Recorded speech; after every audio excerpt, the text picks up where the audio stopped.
Hello friend, আপনাদের সবাইকে স্বাগত আমার এই ইউটিউব চ্যানেলে। আপনাদের জন্য খুবই ভালো খবর। সিএম স্যার কি ঘোষণা করিলেন সেটা আজকের ভিডিওতে জানবো।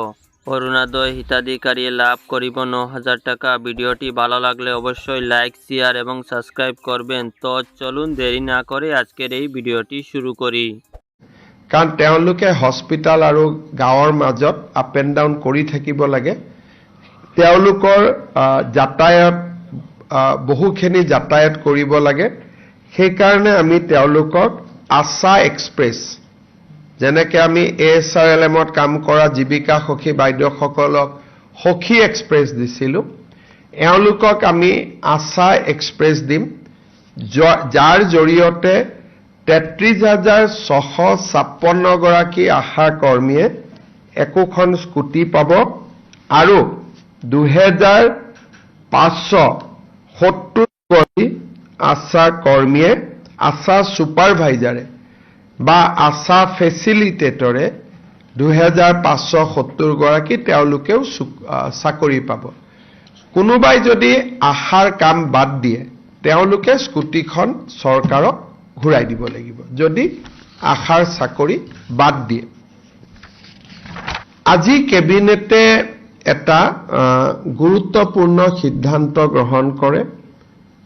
এটা দিনত আটাইতকৈ হাইয়েষ্ট ডিবিটি চৰকাৰৰ ৰাজকোষৰ পৰা আমাৰ অৰুণোদয় হিতাধিকাৰী সকললৈ যাব। অহা 10 নৱেম্বৰ ৰাতিপুৱা 11 বজাত, 10 মাৰ্চ ৰাতিপুৱা 11 বজাত আমি 39,70,000 অৰুণোদয় হিতাধিকাৰী 9,000 টকা হস্তান্তৰ কৰাৰ সিদ্ধান্ত লৈছোঁ। ইয়াৰ ফলত একেদিনাই চৰকাৰৰ 3,600 কোটি টকা খৰচ হ'ব। অসমৰ ইতিহাসত এটা দিনত হস্তান্তৰিত হোৱা এইটোৱেই আটাইতকৈ ডাঙৰ ধন হ'ব। এই পুঁজি কেনেকৈ পাব তাৰ বিষয়ে আমি সিদ্ধান্ত লৈছোঁ। প্ৰত্যেকখন পঞ্চায়ত, মিউনিচিপালিটিৰ ৱাৰ্ড আৰু VCDC বা MSC এৰিয়াত একোখন সভা অনুষ্ঠিত হ'ব আৰু সেই সভাতে এই ধন বিতৰণ হ'ব।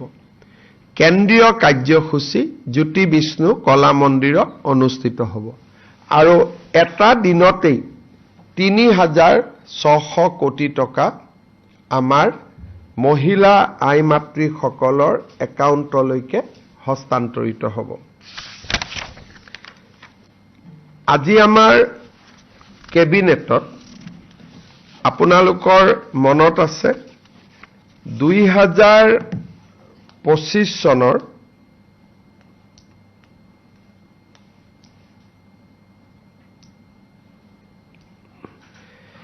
যিমান দূৰ মোৰ মনত পৰে 2025 চনৰ 13 জানুৱাৰী তাৰিখে আমাৰ সংগীতানুষ্ঠান প্ৰদৰ্শন কৰি থাকোঁতে ৰাজীৱ শদিয়াৰ মৃত্যু হৈছিল।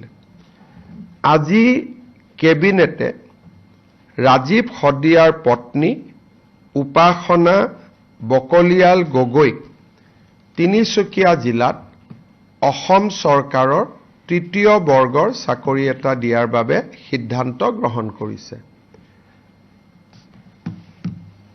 অৰ্থাৎ ৰাজীৱ শদিয়াৰ সংগীত জগতৰ প্ৰতি থকা অৱদানক স্বীকৃতি প্ৰদান কৰি ৰাজ্য চৰকাৰে তেওঁৰ পত্নীক এটা গ্ৰেড 3 পোষ্ট দিবৰ বাবে সিদ্ধান্ত গ্ৰহণ কৰিছে। আমি যিমান পাৰোঁ চেষ্টা কৰিম যাতে মডেল কোড অফ কণ্ডাক্টৰ আগতে যাতে এপইণ্টমেণ্টটো দিব পাৰোঁ। আজি কেবিনেটে তাত মঞ্জুৰি প্ৰদান কৰিছে। ভাৰতীয় ন্যায় সংহিতাৰ BNSS আণ্ডাৰ BNSS সেকশন 346(1) এই ধাৰাৰ অধীনত ৰাজ্য চৰকাৰে গুৱাহাটী উচ্চ ন্যায়ালয়ৰ মুখ্য ন্যায়াধীশ গৰাকীক জুবিন গাৰ্গৰ হত্যা গোচৰৰ ডে টু ডে ট্ৰায়েলৰ বাবে এখন ফাষ্ট ট্ৰেক অব্লিক এক্সক্লুচিভ কোৰ্ট এখন গঠন কৰি দিবৰ বাবে আজি কেবিনেটে গুৱাহাটী উচ্চ ন্যায়ালয়ক অনুৰোধ কৰিবৰ বাবে কেবিনেটে আজি সিদ্ধান্ত লৈছে। কেবিনেট সিদ্ধান্ত আমি গুৱাহাটী উচ্চ ন্যায়ালয়ৰ মুখ্য ন্যায়াধীশক অৱগত কৰিম আৰু পৰৱৰ্তী কাৰ্যসূচী বা পৰৱৰ্তী ব্যৱস্থা গুৱাহাটী উচ্চ ন্যায়ালয়ৰ মুখ্য ন্যায়াধীশগৰাকীয়ে গ্ৰহণ কৰিব। এটা আমি ইয়াত নিশ্চিতভাৱে উল্লেখ কৰিম যে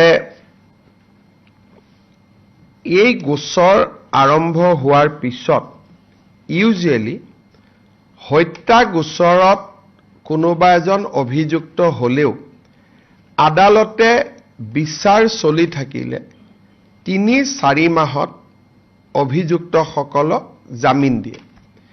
কিন্তু বৰ্তমানৰ যিখন কোৰ্টত এই গোচৰটো চলি আছে আমি দেখা পাইছো যে বৰ্তমানৰ ন্যায়াধীশগৰাকীয়ে এজনো অভিযুক্তক আজিলৈকে বেল দিয়া নাই। সেইকাৰণে চৰকাৰৰ ধাৰণা আছিলে যে বৰ্তমানৰ ন্যায়াধীশগৰাকীৰ হাততে গোচৰটো থাকিলে ন্যায়ৰ প্ৰক্ৰিয়া নিশ্চিতভাৱে সুৰক্ষিত হ'লহেঁতেন। কিন্তু আগতে আমি এটা কথা ঘোষণা কৰি থৈছিলোঁ যে এই গোটেই ঘটনাৰ ক্ষেত্ৰত পৰিয়ালে যি বিচাৰে আমি তাকেই কৰিম।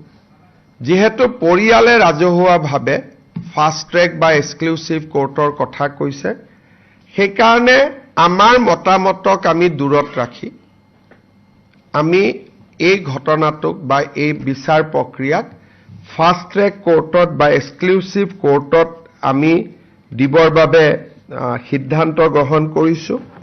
গুৱাহাটী উচ্চ ন্যায়ালয়ে এজন ন্যায়াধীশ দিব, গুৱাহাটী উচ্চ ন্যায়ালয়ে গাইডলাইন নিৰ্মাণ কৰিব আৰু ষ্টেট গভৰ্ণমেণ্টে লজিষ্টিক ইনফ্ৰাষ্ট্ৰাকচাৰেল ছাপোৰ্ট দিব।